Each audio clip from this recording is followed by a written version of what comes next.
Hello and welcome to our solder paste print inspection and defect guide and one of our first defect videos. Solder balling or fines is not ideal during testing.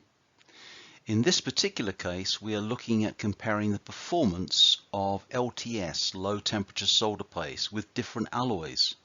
We can see there are small balls in the flux after reflow.